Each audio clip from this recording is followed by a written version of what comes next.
Bonjour, je suis Hélène Carino, je suis consultante en Feng Shui depuis maintenant une bonne dizaine d'années et je voulais vous parler aujourd'hui de cette discipline chinoise qui interpelle peut-être beaucoup de gens.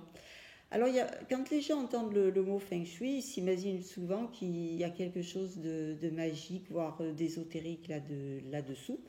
Mais pas du tout, parce que en fait, le feng shui, c'est pas du tout quelque chose de surnaturel ni de magique, mais c'est vraiment une science qui a été élaborée depuis des millénaires et qui est bâtie surtout sur l'observation des lieux, des énergies qui parcourent les lieux. Alors moi, pour parler simplement, je vous dirais que le feng shui, c'est une thérapie de l'habitat, tout simplement. Et on peut prendre une comparaison, c'est celle de l'acupuncteur avec le consultant Feng Shui.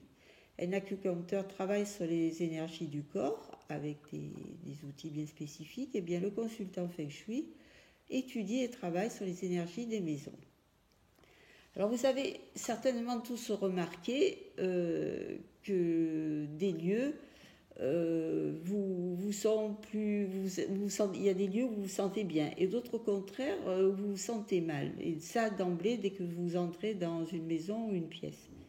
Eh bien cette impression, c'est pas un effet de l'imagination, c'est bien dû aux énergies invisibles qui vous entourent. Et cette énergie invisible, c'est une énergie vitale.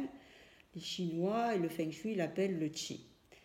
Alors, si vous êtes dans une maison où le Qi, l'énergie est trop basse, trop pesante, vous allez en subir les effets défavorables. Donc il faudra recréer dans cette maison des énergies vitales, les rebooster en quelque sorte.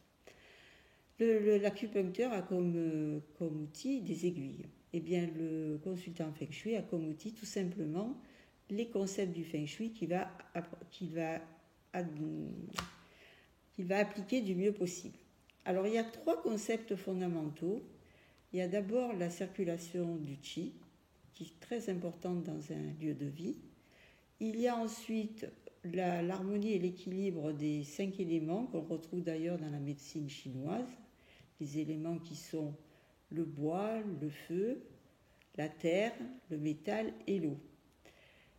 Le 3e concept, c'est l'équilibre des énergies yin et yang. Alors aujourd'hui, pour ne pas faire trop long non plus, on va parler simplement de la circulation du Qi dans les intérieurs. Et pourquoi ce Qi peut devenir défavorable. Alors il y a plusieurs raisons à ça. Il y a la disposition des meubles tout simplement, parce que quand le Qi pénètre chez vous, eh bien, il faut qu'il circule le plus librement possible.